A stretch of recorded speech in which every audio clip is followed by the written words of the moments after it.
It's Monday, July 3rd. Good morning, everyone. I'm Jasmine Anderson. Nassau County recorded a nearly $80 million budget surplus in 2022. It's the fourth in a row after a decade of deficits. Macy Egland and Scott Eidler had the story you'll see only in Newsday. 2022 was actually the fourth year in a row Nassau County saw a budget surplus after a decade of deficits. Scott Eidler has been working on this story for us. What is it that changed that put the county into this better financial position? Nassau County had a big year in terms of sales tax, people spending in Nassau County, tourists, local residents that put more than $1.4 billion into the county's coffers. It was $129 million over what was budgeted, $90 million more than the year before. So that's a huge amount of money that goes into the county's revenue stream. Another reason is that the county pushed off bond payments, borrowing into the future. So that lessens the burden for them. Is this something that you found in your reporting that could be sustainable for Nassau County? It could be, as long as the economy is stable, as long as sales tax continues to grow. If the county has big borrowing or tax refunds that they have to pay back, which was something that burdened them in the past, the county could revert back to its old habits. If they do stay on this path of, having a budget surplus, could the Nassau County residents see any benefit from that? The question is whether Nassau County Executive Bruce Blakeman decides to implement a tax cut in the fall when he introduces his budget, or does the county wait until an election year, which is what usually happens? The county, obviously, there's a political benefit to implementing a tax cut, but for practical purposes, they might want to save that money in case the economy does go south, in case sales tax revenue falls short, in case there's a big legal judgment. So that's the big question: is will they give some relief to the residents? It probably won't make such a big difference. They might need to keep it for future years. Any little bit of relief, I'm sure Nassau County residents would appreciate. They would. Thanks, Scott. Thank you.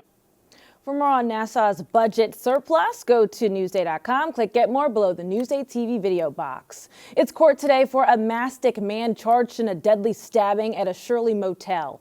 Police say 56-year-old Philip Walker killed 63-year-old James Vaughn at the Shirley motel on Montauk Highway Friday evening. We're told the fight happened in front of a group of people who were also in the room. A tragedy on the Florida-Georgia line. 3 children from Bayshore were killed in a crash on I-95 in Florida Saturday morning. Police say it happened when the car they were traveling in slowed down over a bridge and was rear-ended by an SUV. The kids, aged 10, 12, and 14, were killed. The 24-year-old man driving the car was also seriously hurt. A woman and a 14-year-old boy, also from Bayshore, suffered critical injuries. This Massapequa man was arrested over the weekend after police say they found over 100 cases of fireworks and 400 of mortars were found at his home. He's facing a number of charges, including unlawful storage of explosives. 4 people and 2 dogs were saved from a burning boat in the Long Island Sound. Police say the flames broke out Saturday afternoon about a mile north of Plum, gut off Orient Point. We're told 2 63-year-olds and 2 24-year-olds, all of Woodmere, were safely pulled from the 52-foot boat. Newsday Sports is brought to you by PC Richard & Son.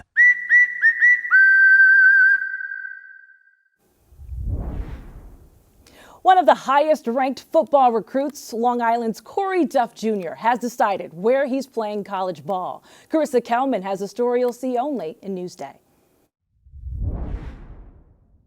I'll be continuing my athletic and academic career at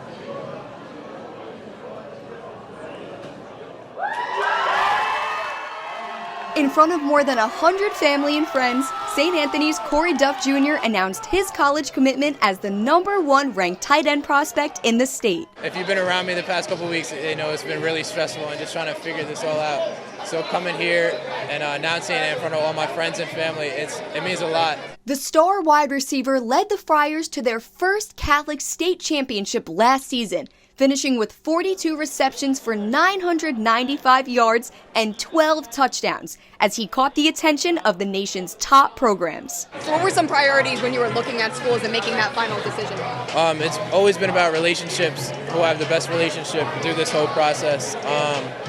and just development, looking at where I can get developed the best and where I can see myself, and that's at Rutgers.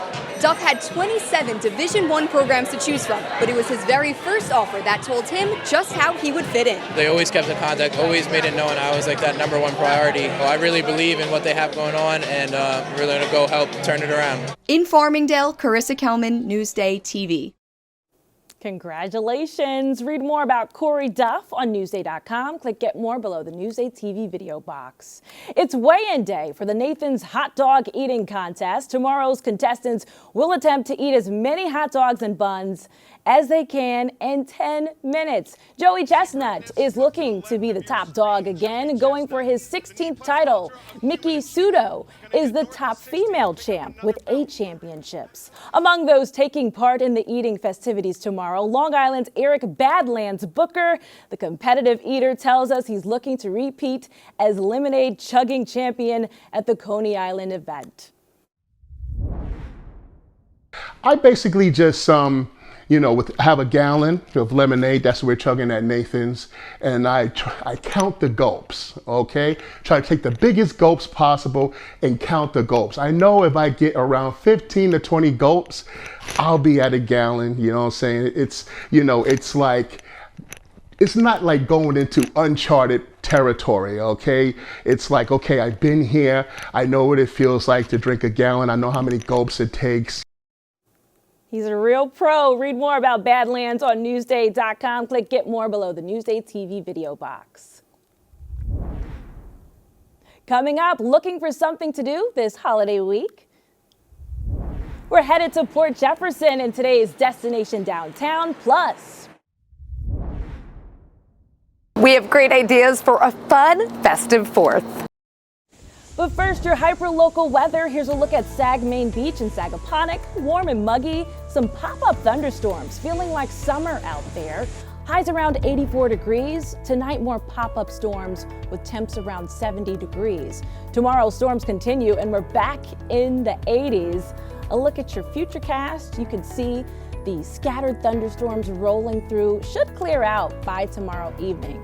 We have a look at your 7-day forecast coming up. Watch Newsday TV on the big screen. Use the remote to activate Siri, Alexa, Roku, or the Google Assistant on your streaming device. Say Install Newsday. Newsday TV, covering Long Island like no one else can. Great shops, restaurants, and fishing. Macy Eglin shows us what to do in Port Jefferson in today's Destination Downtown.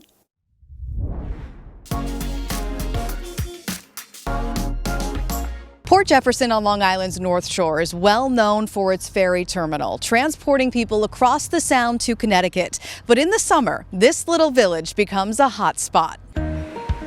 Downtown Port Jeff is packed with great shops, restaurants, spas, and so much more. Main Street is easily walkable, making for a great day trip. But if you're looking for an action-packed day, fishing and boating is very popular in this area. Captain Fish Port Jefferson offers boat excursions for the whole family. Let's go meet Captain Eric. I love the hunt, so I'm maybe more excited than the people that come out here. Captain Eric has been offering half-day fishing trips on the Sound for 13 years, providing first-time anglers an experience of a lifetime. What do people say, the first-timers, holding a fishing rod like this, reeling in that big fish there for the first time? Like, what's that experience like, kind of being there with them for that? It's enjoyable to teach and to see them happy, and that's satisfying to me. They have a good time and a lot of laughs and good music and good fishing. And Captain Eric says they rarely come back empty-handed. But if after a day on the water you're looking to grab a quick bite in the village, you'll find plenty of great local restaurants to refuel. A favorite here is the Steam Room. They've been a staple in this community for 42 years, offering lobster rolls, seafood paella, and great cocktails. Plus, they're dog-friendly. And in the summer, Port Jefferson also offers free concert nights right here on the water at Harborfront Park on that stage right there every Wednesday through the months of July and August. After a hot summer day, cap off your night at Port Jeff Brewing Company. I was a home brewer for a number of years. I had recently moved to New York and here to Port Jefferson. and there was no brewery in town. So Mike Philbrick opened up the place in 2011, offering beer he brews right here, oftentimes with locally sourced ingredients. So talk to me about the beer that you guys brew. What do you offer people who come here? We make probably 25 different beers throughout the course of the year. There's about 7 to 8 that are steady, they're regulars. The rest of them really rotate depending on the seasons. And every week you'll find new flavors he's experimenting with. I tried a habanero last week. Bad idea. Sometimes you win, sometimes you lose. You got to take risks to make it work. Those risks seem to be paying off as people keep coming back for more. Place to be in the summer. That's great. That's what they tell me. For Newsday TV, I'm Macy Egland. For more on Destination Downtown Port Jefferson, go to Newsday.com. Click Get More below the Newsday TV video box.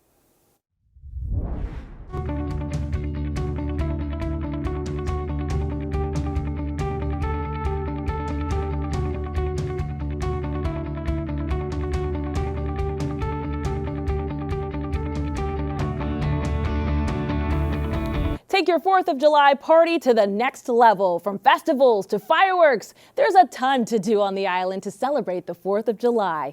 Elisa DiStefano has a story you'll see only in Newsday.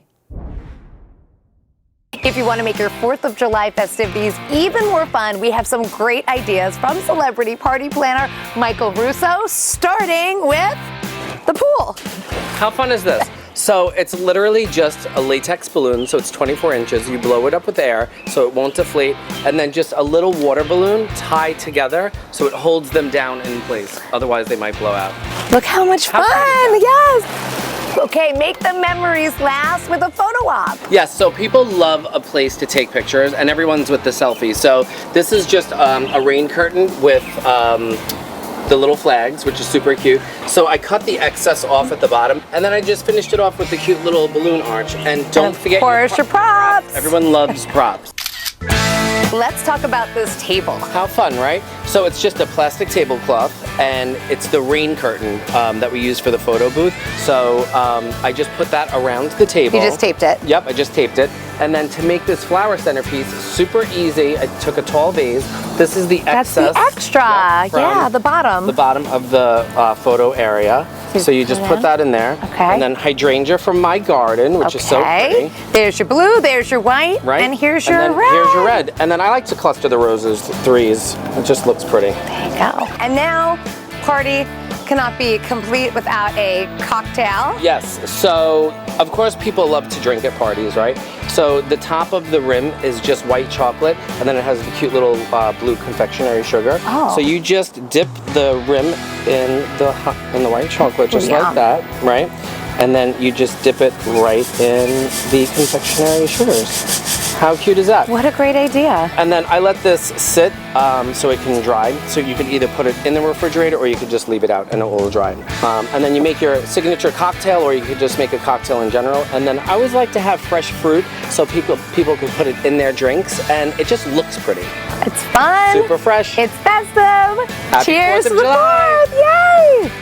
You got to throw some of these ideas in your last-minute planning. Read more about 4th of July parties on Newsday.com. Click Get More below the Newsday TV video box.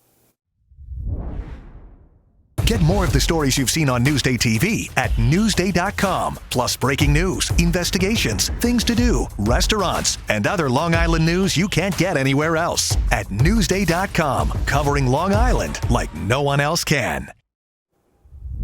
I'm Jasmine Anderson. Thanks for watching. We'll leave you with a look at your hyperlocal 7-day forecast.